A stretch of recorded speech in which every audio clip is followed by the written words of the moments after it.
नमस्कार, स्वागत है आपका बिहार समाचार में। बिहार की मुख्य खबरों की ओर बढ़ने से पहले एक नज़र सुर्खियों पर। पटना में बिहार दिवस का शानदार आगाज, सीएम नीतीश कुमार ने किया शुभारंभ।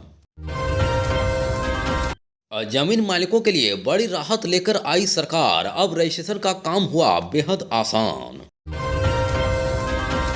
चुनाव से पहले नीतीश सरकार का बड़ा ऐलान, ग्रामीण इलाकों में बनेंगे 700 नए पुल, जानिए किन जिलों को मिलने जा रहा है फायदा। अब बिहार में आज बारिश के साथ ओले भी गिरेंगे, मौसम विभाग का इन जिलों में ऑरेंज अलर्ट। और चलिए जानते हैं बिहार की मुख्य खबरों की ओर विस्तार से। अब 22 मार्च 1912 को बंगाल से अलग होकर बिहार राज्य अस्तित्व में आया था। वहीं बिहार आज 113 साल का हो गया है। वहीं पटना के ऐतिहासिक गांधी मैदान में सीएम नीतीश कुमार ने दीप प्रज्वलित कर समारोह की शुरुआत की। वहीं इस मौके पर दोनों डिप्टी सीएम के अलावे नीतीश कैबिनेट के मंत्री समेत अन्य नेता भी मौजूद रहे। वहीं बिहार दिवस के खास मौके पर सांस्कृतिक कार्यक्रम की रौनक और रंग रूप से राज्य भर में उत्साह का माहौल रहेगा। दरअसल यह आयोजन राज्य की समृद्ध संस्कृति और धरोहर का जश्न मनाने का एक बेहतरीन अवसर है। वहीं गांधी मैदान का मुख्य समारोह राज्य की ऐतिहासिक और सांस्कृतिक पहलुओं को प्रदर्शित करेगा। वहीं अभिजीत भट्टाचार्य जैसे मशहूर गायक का प्रदर्शन निश्चित रूप से लोगों को मंत्रमुग्ध करेगा। इसके अलावा प्रेमचंद रंगशाला में महिला थीम पर आधारित नाट्य उत्सव का भी आयोजन एक महत्वपूर्ण पहल है, जो महिलाओं की कला और योगदान को मंच पर लाएगा। वहीं नुक्कड़ नाटक जैसे कार्यक्रम सामूहिक रूप से समाज के विभिन्न पहलुओं पर प्रकाश डालेंगे। दरअसल राजधानी पटना के अलावे मुजफ्फरपुर, पूर्णिया, भागलपुर, मधेपुरा, गया समेत सभी शहरों में बिहार दिवस पर आयोजन किए जा रहे हैं। वहीं विदेशों में भी प्रवासियों द्वारा बिहार दिवस मनाया जा रहा है। वहीं राष्ट्रपति द्रौपदी मुर्मू और प्रधानमंत्री नरेंद्र मोदी के साथ साथ मुख्यमंत्री नीतीश कुमार और राज्यपाल आरिफ मोहम्मद खान समेत अन्य नेताओं ने प्रदेशवासियों को बिहार दिवस की शुभकामनाएं दी। जमीन रजिस्ट्री से जुड़ी एक बड़ी खबर सामने आ रही है, जिसके बाद अब लोग राहत की सांस लेंगे।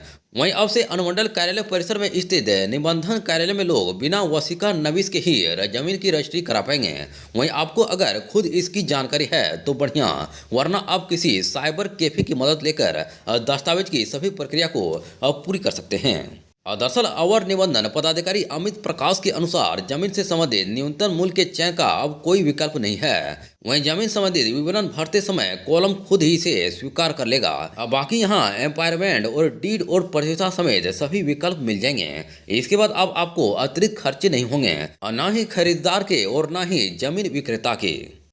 इसके अलावा भूमि से जुड़े चालान का भी भुगतान ऑनलाइन ही किया जा सकता है। चाहे तो बैंक के जरिए जमा कराकर उसकी एंट्री करा सकते हैं। केवल यही नहीं बल्कि आभार समेत कई अन्य दस्तावेज भी ऑनलाइन ही जमा किए जा सकते हैं। इससे बहुत सारे लोगों को काफ़ी ज़्यादा राहत मिलेगा। बिहार में इसी साल विधानसभा चुनाव होने वाले हैं। वहीं चुनाव से पहले नीतीश सरकार ने अपना पिटारा खोल दिया है। वहीं चुनावी मौसम में घोषणाओं का सिलसिला तेज हो चुका है। वहीं इसी बीच नीतीश सरकार के मंत्री ने ऐलान किया है कि बिहार सरकार 2025 और 26 में ग्रामीण क्षेत्रों में 700 नए छोटे पुल बनाएगी। वहीं चुनाव से पहले यह फैसला बेहद अहम भूमिका अदा कर सकता है। दरअसल बिहार सरकार में ग्रामीण कार्य विभाग मंत्री अशोक चौधरी ने कहा कि राज्य सरकार अगले वित्त वर्ष में ग्रामीण क्षेत्रों में 700 नए छोटे पुल बनाएगी। 11,101.64 करोड़ रुपए के बजट प्रस्ताव पेश करते हुए यह बयान दिया है। वहीं अगले वित्त वर्ष के लिए विभाग का बजट विधानसभा द्वारा ध्वनित से पारित कर दिया जाएगा। दरअसल मंत्री ने कहा कि वर्ष 2025 और 26 में विभाग राज्य के ग्रामीण क्षेत्रों में 3,000 करोड़ रुपए की लागत से 700 नए छोटे पुलों का निर्माण करेगा। उन्होंने कहा कि राज्य के भीतर ग्रामीण संपर्क में सुधार के उद्देश्य से बिहार सरकार ने पहले से बिना संपर्क पथ वाले बस्तियों तक हर मौसम में पहुंच सुनिश्चित करने के लिए कई ग्रामीण सड़क विकास योजनाएं शुरू की है। वहीं मंत्री ने कहा कि आने वाले महीनों में सभी ऐसे बस्तियों को उच्च गुणवत्ता वाली ग्रामीण सड़कों से जोड़ दिया जाएगा। अब बिहार में पिछले 2-3 दिनों से मौसम का मिजाज बिगड़ा हुआ है। वहीं इसी बीच मौसम विभाग ने शनिवार को भी कुछ जिलों में ऑरेंज अलर्ट जारी किया है। इसके तहत पूर्वी बिहार के कुछ इलाकों में बारिश के साथ ओले भी गिरने की आशंका है। वहीं पड़ोसी राज्य झारखंड में शुक्रवार को कई जगहों पर ओलावृष्टि हुई। वहीं मौसम विभाग के पूर्वानुमान के अनुसार पूरे बिहार में आंधी बारिश के आसार बने हुए हैं। वहीं भागलपुर, खगड़िया, मुंगेर, बांका और जमुई जिले में ऑरेंज अलर्ट जारी किया गया है। यहाँ बरसात के साथ ओलावृष्टि की चेतावनी है। वहीं अन्य सभी जिलों में तेज हवाओं के साथ हल्की बारिश का येलो अलर्ट जारी किया गया है। वहीं बीते 24 घंटे के भीतर बिहार के 13 जिलों में हल्के से मध्यम दर्जे की बारिश हुई। वहीं अरवल में 1.4, औरंगाबाद में 2.4 और भभुआ में 0.5, भोजपुर में 1.1 मिलीमीटर बारिश हुई। वहीं भागलपुर और सुपौल में भी शुक्रवार को बूंदाबांदी हुई। अब बिहार सरकार के ऊर्जा मंत्री विजेंद्र प्रसाद यादव ने बताया कि वर्ष 2024 में राज्य के ऊर्जा परिक्षेत्र में अनेक महत्वपूर्ण उपलब्धियां हासिल की गई तथा राज्य के लोगों को बिजली की बेहतर सेवा एवं सुविधाएं उपलब्ध कराने की दिशा में कार्य किए गए हैं। उन्होंने बताया कि मुख्यमंत्री विद्युत उपभोक्ता सहायता योजनागत राज्य के लोगों को अत्यंत सस्ती बिजली मुहैया कराई जा रही है। वहीं इस योजना के तहत वित्तीय वर्ष 2024 और 25 के लिए कुल 15,343 करोड़ रुपए की अनुदान की राशि स्वीकृत की गई है। वहीं ऊर्जा मंत्री ने बताया कि कृषि कार्य के लिए निर्धारित बिजली दर में राज्य सरकार द्वारा 92% अनुदान दिए जाने के फलस्वरूप अब किसानों को मात्र 55 पैसे प्रति यूनिट बिजली का खर्च पड़ता है, जिससे अब बिजली से सिंचाई करना डीजल तुलना में 10 गुना से भी अधिक सस्ता है।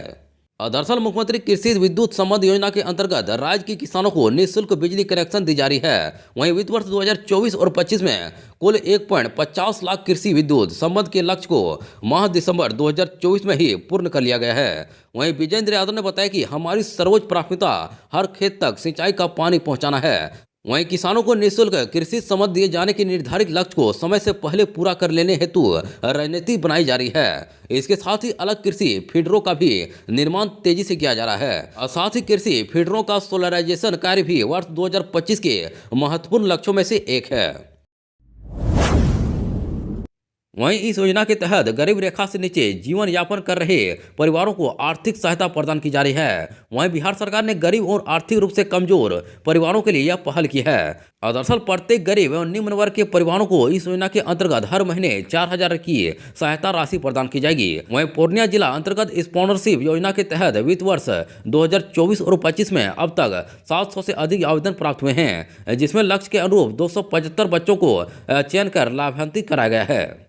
अब बता दें कि वर्तमान में लाखों ऐसे अनाथ बच्चे हैं, वहाँ कई ऐसे परिवार हैं जिनका कोई सहारा नहीं है और वह दूसरे पर निर्भर हैं। वहीं सरकार द्वारा ऐसे अनाथ एवं बेसहारा परिवारों के लिए इस योजना की शुरुआत की गई है। इसके तहत अनाथ एवं असहाय बच्चों के भरण पोषण के लिए 3 वर्षों तक प्रति महीने 4,000 की राशि दी जाएगी। बिहार में लंबे समय से ट्रांसफर पोस्टिंग का इंतजार कर रहे शिक्षकों के लिए अच्छी खबर है। वहीं शिक्षा विभाग ने शिक्षकों का ट्रांसफर पोस्टिंग को लेकर नया गाइडलाइन जारी कर दिया है। वहीं नई गाइडलाइन के मुताबिक 4 चरण में शिक्षकों की ट्रांसफर पोस्टिंग की जाएगी। दरअसल बिहार में शिक्षा विभाग ने शिक्षकों की ट्रांसफर पोस्टिंग के लिए नई गाइडलाइन जारी कर दी है। वहीं 4 चरण में शिक्षकों की ट्रांसफर पोस्टिंग होनी है। वहीं पहले चरण में उन शिक्षकों का ट्रांसफर किया जाएगा जो असाध्य रोग, गंभीर स्वास्थ्य समस्या और दिव्यांगता या मानसिक दिव्यांगता और विधवा एवं परिपक्वता की श्रेणी में आते हैं। वहीं जबकि दूसरे चरण में पति पत्नी के पदासन के आधार पर शिक्षकों का ट्रांसफर किया जाएगा। वहीं तीसरे चरण में वैसे महिला शिक्षकों का ट्रांसफर किया जाएगा जिन्होंने ऐच्छिक स्थान से पदासन के दूरी को कारण बताते हुए ट्रांसफर के लिए आवेदन किया है। जबकि चौथे चरण में वैसे पुरुष शिक्षकों का ट्रांसफर किया जाएगा जिन्होंने ऐच्छिक स्थान से पदासन के दूरी को कारण बताते हुए ट्रांसफर के लिए आवेदन किया है। वहीं 1 दिसंबर 2024 से 15 दिसंबर 2024 तक कुल 1,90,000 शिक्षकों ने विशेष समस्या के तहत ट्रांसफर के लिए ऑनलाइन आवेदन किया था। बिहार के सरकारी स्कूलों की व्यवस्था में लगातार सुधार किए जा रहे हैं। वहीं शिक्षा और शिक्षा व्यवस्था को दुरुस्त करने के लिए शिक्षा विभाग के ACS S Siddharth action mode में हैं और लगातार नए नए तरीके जारी कर रहे हैं। वहीं इसी कड़ी में उन्होंने बच्चों के अटेंडेंस को लेकर नया निर्देश जारी किया है। दरअसल बिहार के स्कूलों में अब बच्चों की हाजिरी ऐप के जरिए होगी। वहीं पहले चरण में पटना, नालंदा, वैशाली, जहानाबाद, सारण और भोजपुर में नई व्यवस्था को लागू किया जाएगा। इसको लेकर शिक्षा विभाग के अपर मुख्य सचिव एस सिद्धार्थ ने इन जिलों के जिला शिक्षा पदाधिकारी को अब पत्र लिखकर निर्देश जारी किए हैं। वहीं प्रथम चरण में पायलट प्रोजेक्ट के तहत इन जिलों के कक्षा 3 के विद्यार्थियों को हर दिन की उपस्थिति और वार्षिक और अर्धवार्षिक परीक्षा के परिणाम समेत अन्य सभी तरह की जानकारी टैबलेट के जरिए यानी कि ई शिक्षा कोष ऐप पर दर्ज के लिए निर्देश दिए हैं। दरअसल पायलट प्रोजेक्ट के तहत पहले चरण में पटना, नालंदा, वैशाली, जहानाबाद, सारण और भोजपुर को 5-5 टैबलेट उपलब्ध कराए जाएंगे। वहीं शिक्षा विभाग के अपर मुख्य सचिव एस सिद्धार्थ के आदेश के मुताबिक ई शिक्षा कोष मोबाइल ऐप के माध्यम से विद्यार्थियों को प्रतिदिन ऑनलाइन उपस्थिति प्राप्त करने के लिए सभी सरकारी विद्यालयों को टैबलेट उपलब्ध कराने हेतु कार्यवाही की जा रही है। वहीं इस क्रम में अंकित करना है कि उपरोक्त वर्णित 6 जिलों में पायलट प्रोजेक्ट के रूप में 5 सरकारी प्रारंभिक विद्यालयों में कक्षा 3 में अध्ययनरत विद्यालयों का टैबलेट के माध्यम से ई शिक्षा कोष पोर्टल पर ऑनलाइन दैनिक उपस्थिति दर्ज कराने तथा उनके मूल्यांकन के परिणाम और अकादमिक सत्र में पूर्ण किए गए पाठ्यक्रम पाठों का विवरण आदि को संबोधित करने का निर्णय लिया गया है।